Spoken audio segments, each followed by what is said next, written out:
Yeah, so that's a vital point in a contract. And then the other element in a draft contract that I really wanted to share with you was the point on insurance, and how basically one needs to look at an insurance clause in a contract, because how you are basically looking to again have backup mechanisms for your failures and non-performance. Insurance is very important, that you have the right mechanisms to protect yourself in case you are not able to do it through the normal means in the contract. And the way you draft insurance clauses, again, I would say that, see, the aspect that I talk about, the warranties, liabilities, indemnities, insurance, these are key concepts, and these would require separate classes altogether and separate discussion sessions, which would require a devoted time. And you can't just have these elements be talked about in one particular session. So, but what I'm really trying to get at is that, see, all these important vital aspects form a draft contract, and these again related to what you have studied in your theory. Uh, just like insurance, you would have the other clauses, which may be very important and are related to, say, intellectual property. And if your company is heavily invested in intellectual property, and if they're a technology company, how they are actually selling those intellectual properties, how they're monetizing their intellectual property, and key elements related to that.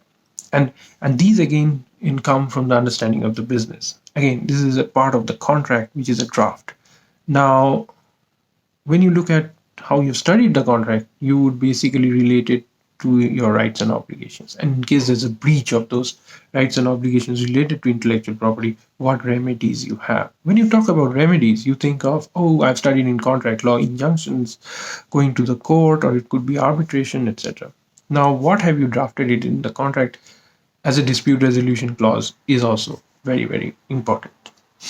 So I just gave you a kind of a brief breakdown of how you would, or you may want to relate what you have studied as part of your course in first year in contract law, and how you need to probably relate it to the practical way of really working on contracts through drafting and negotiating on contracts with key clients, and what are the key elements that comprise a draft contract, and how you probably need to relate both these aspects. And unless and until you merge or combine your study with the thorough grasp and understanding of a draft contract, you would not really get on top of a contract discussion or negotiation in business parlance. So, just to summarize, I think what are the key aspects of merging these two elements: the knowledge of law, which you are currently getting in your law college, and the knowledge of practice or knowledge of practical dealings on contract.